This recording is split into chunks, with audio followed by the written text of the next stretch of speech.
In just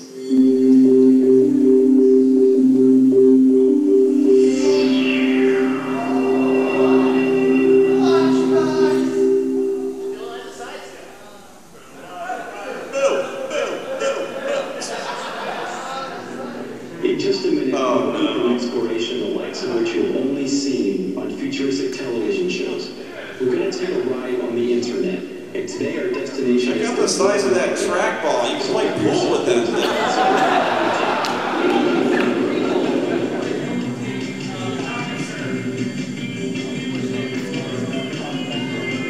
Yes, with Prodigy, you can get 19.2K bandwidth.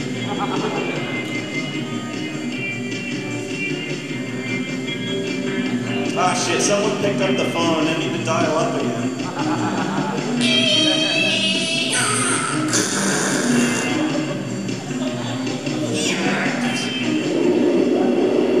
In our previous tapes, we've experienced the power of the internet and learned to use its many tools. We've sent and received email, used FTP to transfer text and graphic files, and used GoPro... Wait, where are you going?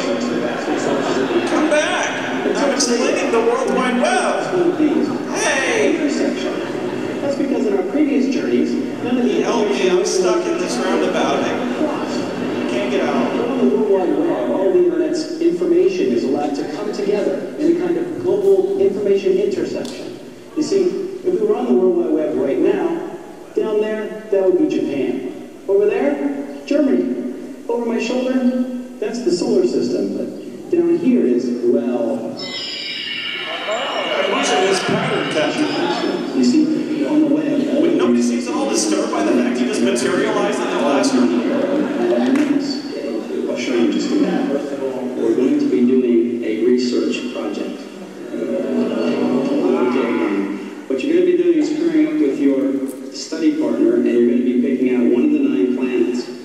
In that assignment, you're going to be telling us about the orbits of the planet you pick, features about it, things about the planet we've learned from the Hubble telescope and other space probes. Include in it pictures, drawings, any aid materials like that. Thanks for choosing this video, guys. A list of reference books that you can use. Can we use the computer labs? Sure, the computer lab would be really good. Hyperport, that sort of thing would be a great presentation.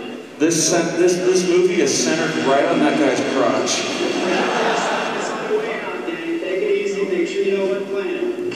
Hey, I'll see you in the lab. We can get on the net. You know, I know a really cool oversight. When I wake up in the morning and there's something, and I think that I'm making it I don't know the lyrics to this.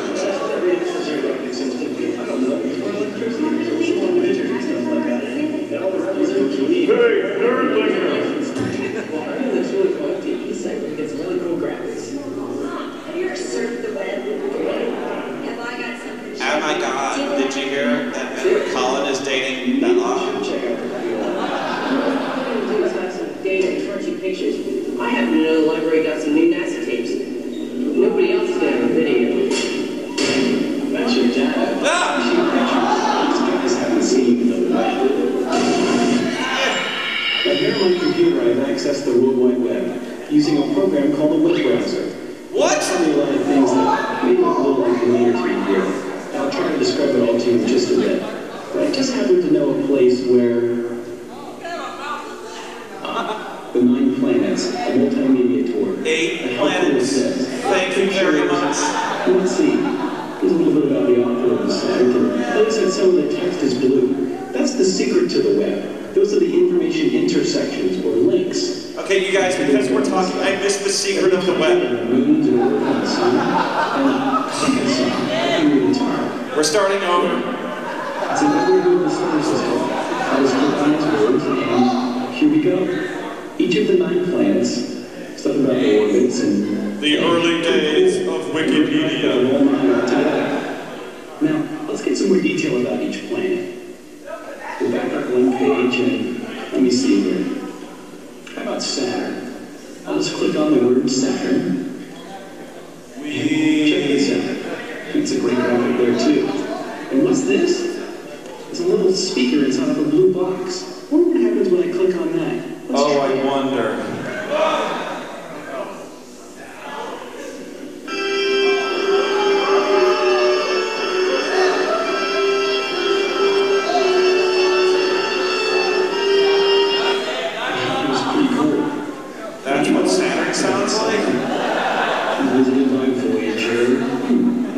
bullshit. Click on that. Well, take a look at this. Images of the spacecraft, information about when it was launched, and what's this? Here's some video clips of the Hubble Space Telescope repair. I gotta see this. Are you kidding? Where'd you get this stuff? Check that out. Check that out right there. This? Yeah, that right there. Oh, check this out. This web stuff is so wild, so easy to use. Wait, so we're just watching footage of a guy playing on a computer? What the fuck is that? Who would do that? Check that out there. Yeah, right there. The Hubble discovered the power and the problem of the World Wide Web. It's so easy to find information that's so cool to look at and hear that you'll probably lose all track of time and what you came online to search for in the first place. Where have you been? I need help going through all this stuff. Sorry, I saw this book and it looked interesting. Satellite television? What's that? Those are names in the Saturn book, so I picked it up. You're killing me, man. I need help going through all this stuff. You can't watch TV from a satellite. Get out. The beautiful part about the web is that even though you can get lost in your information quest, it's always easy to find your way back. Now let me show you how it works. Remember those blue words that your trackball is too big and your coffee mug is too small. Information actually, it's called a hyperlink. It's like hyperspace, doesn't it?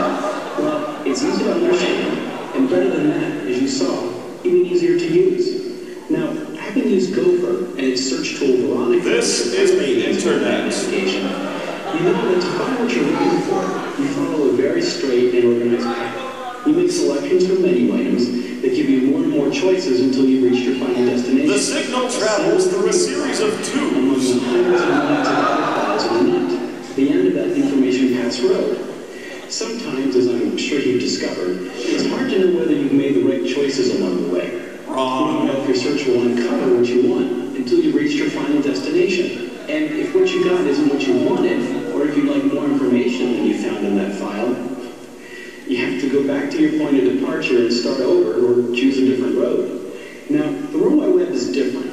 On the web, all the paths of information are allowed to crisscross over and over until there seems to be no beginning and no end. This is supposed to explain the World Wide Web. Wherever the information crosses or intersects, a link is formed, tying that information to the rest of the web.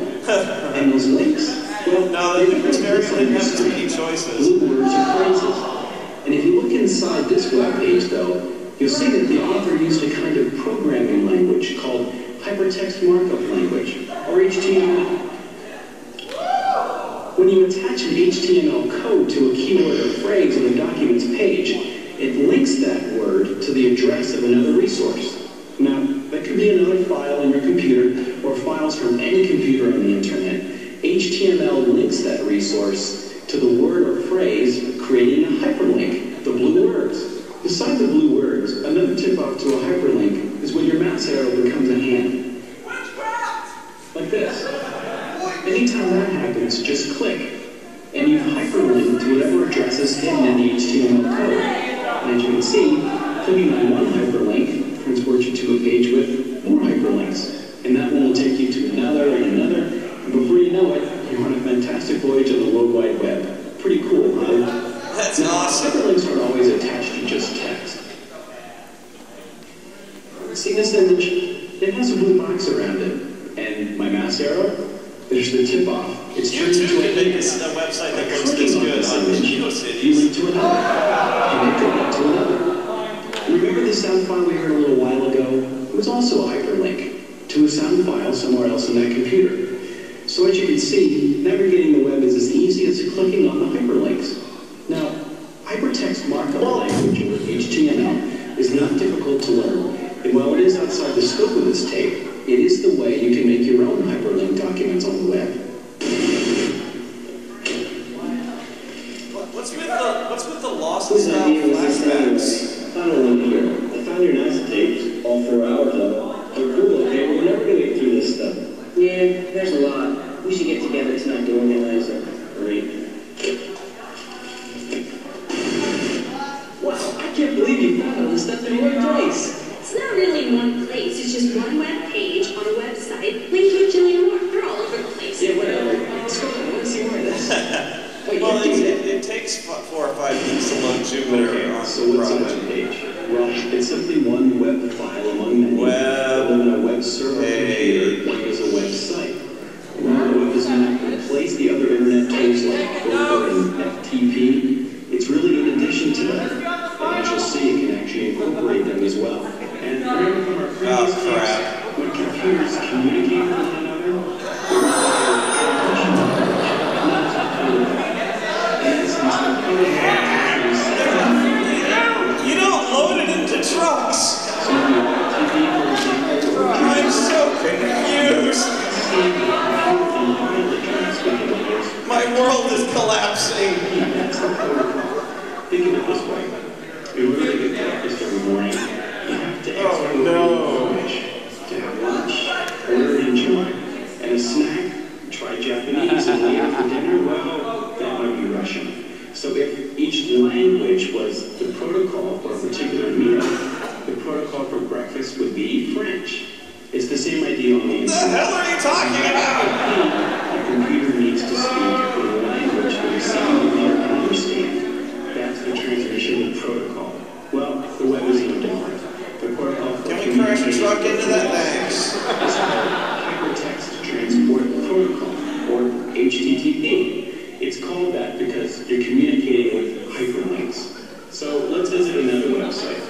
This time, let's take a look at the In case you forgot. Representatives and Senate bills, as well as the congressional record. Now, like anything on the internet, you first need to know the address of the place you want to go. If you don't know the address, there are search tools on the web, which I'll show you in just a minute. Now, my web browser program is called Netscape, and I'm running it on Macintosh. Why? And they all work pretty much the same, and they all work pretty much the same. Now, because it's Netscape, it's going to take 3 or 4 days for the site to load. And click on the Open button. Then a small window appears, and in it, you type the address of the place you want to go. In this case, it's http://thomas.loc.gov. Now, let's take a look at that for a minute. HTTP is the Hypertext Transport Protocol that we just talked about, and it's always typed in lowercase. It tells the receiving computer that we want to access documents written with HTML. Remember the hypertext markup language, or the hyperlinks? Now, following the HTTP, Get on with it! They turn the address into a universal language that all of the different servers on the net can understand. It sounds a little complicated, but it's really not. Remember, the web is just the crisscrossing of all the internet's resources. Within a year, like that HTTP part would just be kind of added automatically because it's implied 100% of the time. Require different protocols. So what happens when this information crosses? Oh, land 3 at once.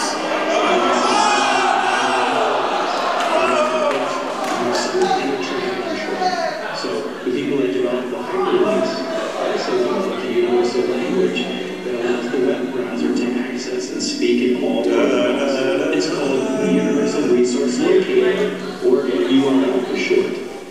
So anything you address from a web browser is called a URL, and it requires that the colon and 2 slashes follow the protocol. Here, let me get into the Thomas database and I'll show you. What? What?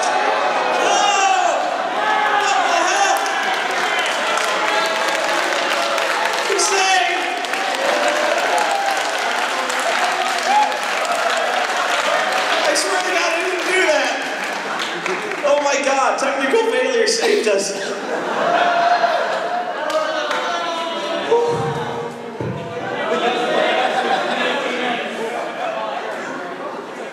Thank God. I hate all of you for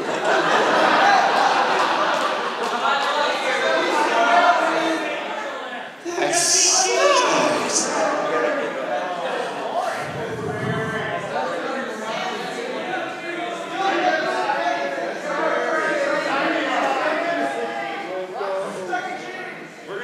MS-DOS 5. All of a sudden, that was way more fast than that one.